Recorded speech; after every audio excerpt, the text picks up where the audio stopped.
Hello दोस्तों, आप सभी का स्वागत है अपने ही चैनल जीके माध्यिका पर। दोस्तों, आज की इस वीडियो में हिंदी से 50 महत्वपूर्ण क्वेश्चंस का पार्ट 2 वीडियो देखेंगे, जो दोस्तों बिहार शिक्षक डीएलएड और सीटेट एग्जाम के लिए काफ़ी महत्वपूर्ण है। इसलिए दोस्तों वीडियो को पूरा देखिएगा और चैनल पे नए हैं तो चैनल को सब्सक्राइब जरूर कर लीजिएगा। तो चलिए आज के वीडियो शुरू करते हैं। तो दोस्तों पहला प्रश्न है, इनमें से कौन संयुक्त व्यंजन नहीं है।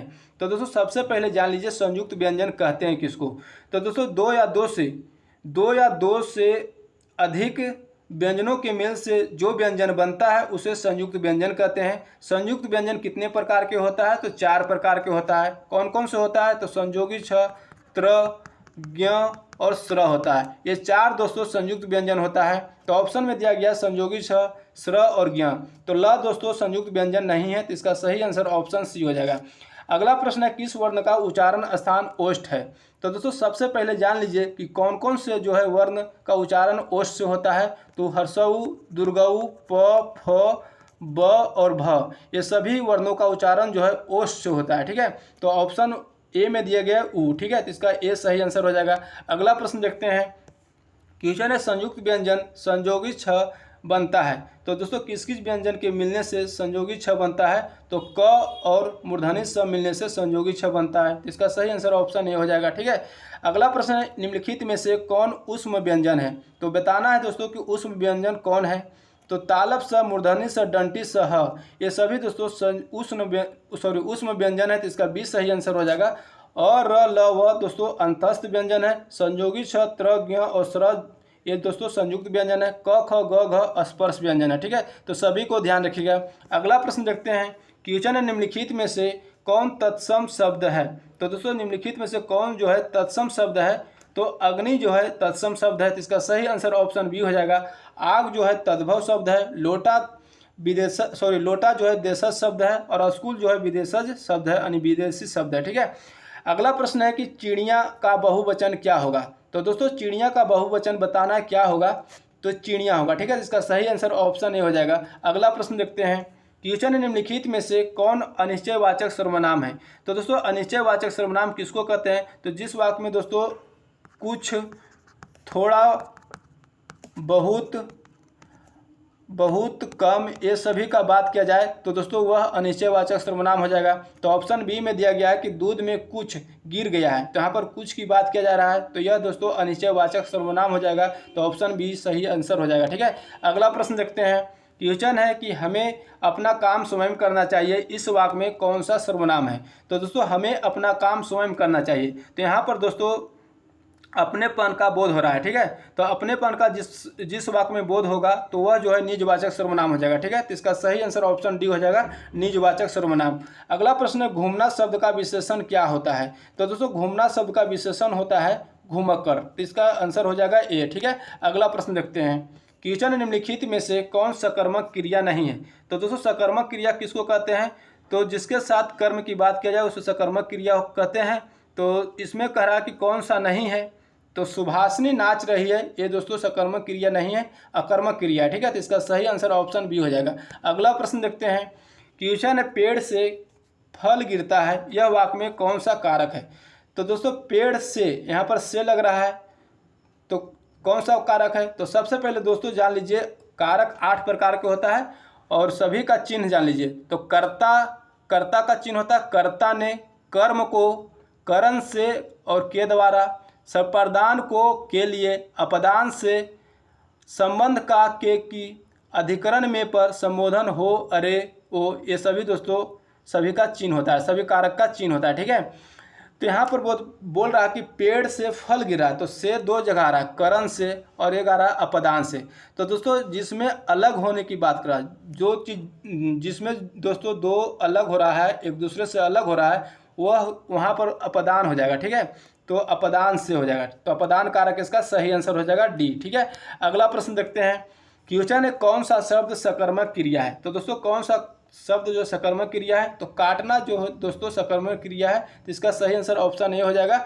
अगला प्रश्न है कि संज्ञा के स्थान पर प्रयोग होने वाला शब्दों को क्या कहते हैं। तो दोस्तों संज्ञा के स्थान पर प्रयोग होने वाला शब्दों को क्या कहते हैं। तो सर्वनाम कहते हैं। तो इसका सही आंसर ऑप्शन बी हो जाएगा। ठीक है, अगला प्रश्न देखते हैं, क्वेश्चन है, राम ने रावण को मारा, कौन सा कारक है। तो अभी बताएं दोस्तों, कर्ता ने कर्म को, तो कर्म को, यहाँ पर को की बात किया जा रहा है तो कर्म कारक हो जाएगा। ठीक है, तो इसका सही आंसर ऑप्शन सी हो जाएगा। अगला प्रश्न है, राजू मेरा मित्र है। तो दोस्तों यहाँ पर क्या बात कर रहा है, राजू मेरा मित्र है, यानी संबंध की बात किया जा रहा है, तो संबंध कारक हो जाएगा, तो ऑप्शन बी इसका सही आंसर हो जाएगा। अगला प्रश्न देखते हैं, क्वेश्चन है, अध्यापिका कक्षा में पढ़ा रही है। अध्यापिका कक्षा में, यहाँ पर में की बात किया जा रहा है। ठीक है, तो किसमें में किया रहा है, तो अधिकरण में पर होता है, तो अधिकरण कारक हो जाएगा, डी इसका सही आंसर हो जाएगा। अगला प्रश्न, निम्न में से कौन द्वंद्व समास है। तो कौन जो है द्वंद्व समास है, तो लाभ हानि जो हो जाएगा द्वंद्व समास हो जाएगा, तो इसका ऑप्शन बी सही आंसर हो जाएगा। अगला प्रश्न देखते हैं, क्वेश्चन है, त्रिलोक में कौन सा समास है। तो दोस्तों जिसमें संख्या का बोध हो रहा है, त्रिलोक यानी तीन लोक। ठीक है, तो संख्या का जिसमें बोध होगा वह द्विगु समास हो जाएगा, तो इसका ऑप्शन सी आंसर हो जाएगा। अगला प्रश्न है, निम्नलिखित में से कौन जो है अव्यय भाव समास है।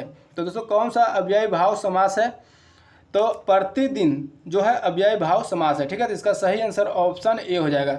अगला प्रश्न देखते हैं, क्वेश्चन है, महात्मा में कौन सा समास है। तो दोस्तों महात्मा में कौन सा समास है, यानी महान है जो आत्मा, तो कौन सा समास हो जाएगा, कर्मधारय समास हो जाएगा। ठीक है, तो इसका सही आंसर ऑप्शन बी हो जाएगा।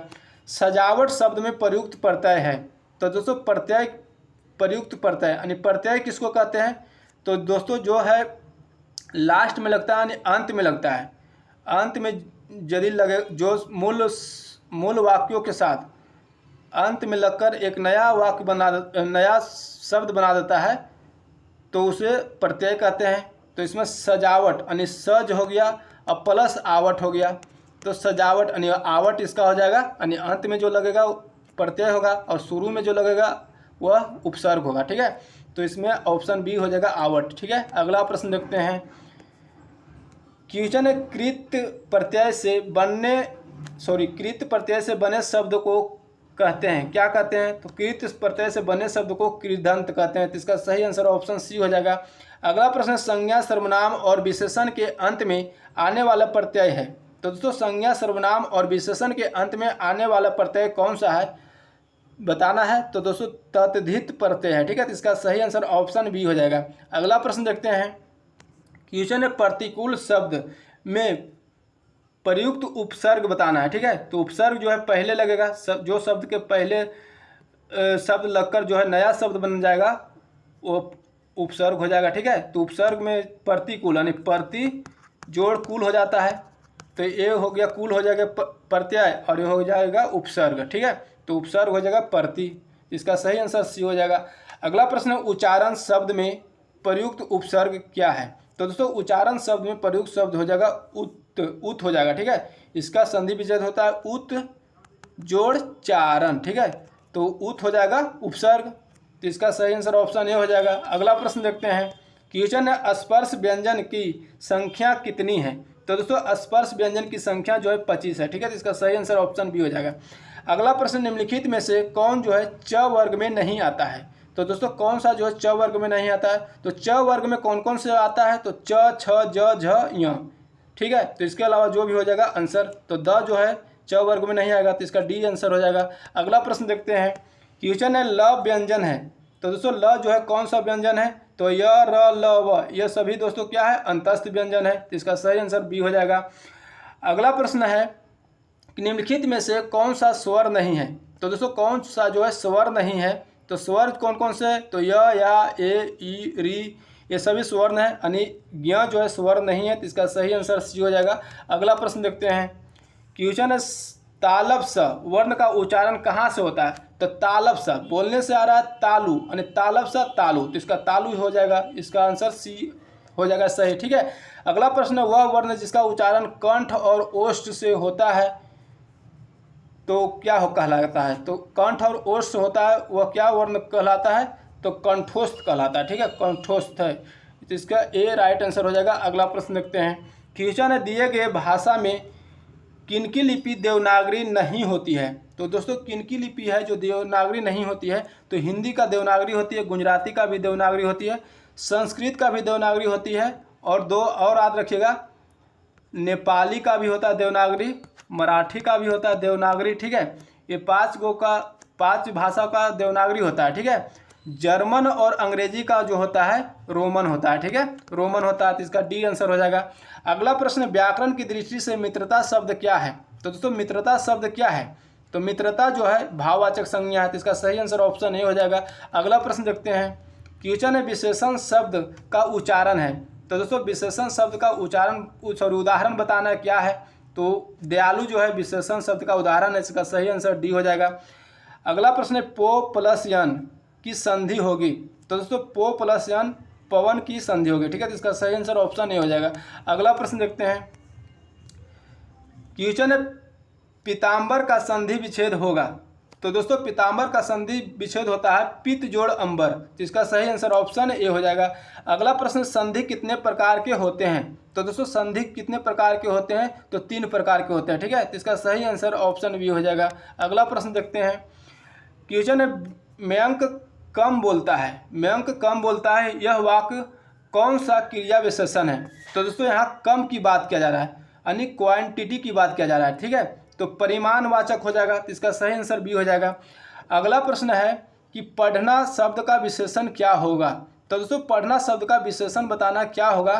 तो पाठक होगा, ठीक है, तो इसका सही आंसर ऑप्शन ए हो जाएगा। अगला प्रश्न देखते हैं, क्वेश्चन है दोष रहित का समस्त पद है।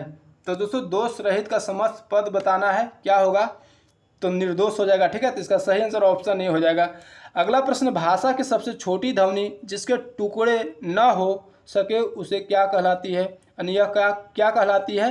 तो वर्ण कहलाती है, ठीक है, तो इसका सही आंसर ऑप्शन सी हो जाएगा। अगला प्रश्न देखते हैं, क्वेश्चन है गरीबों का सहायता करो, गरीब शब्द क्या है? तो दोस्तों गरीबों की सहायता करो, गरीब शब्द क्या होगा? तो दोस्तों क्या होगा गरीब शब्द? तो भाववाचक संज्ञा होगा, ठीक है, तो इसका सही आंसर ऑप्शन डी हो जाएगा, ठीक है। गरीब जो है, गरीब एक जाति में आ गया तो जातिवाचक हो जाएगा, ठीक है, जातिवाचक संज्ञा हो गया, बी हो जाएगा, ठीक है। अगला प्रश्न है कि ज्ञानू ने आधा लीटर दूध पी लिया में विशेषण है, तो क्या विशेषण है? तो यहाँ पर दोस्तों क्या बात कर रहा है?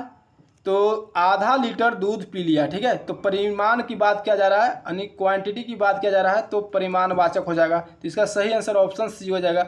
अगला प्रश्न देखते हैं, क्वेश्चन है अभ्यास का विशेषण रूप है। तो दोस्तों अभ्यास का विशेषण क्या होता है?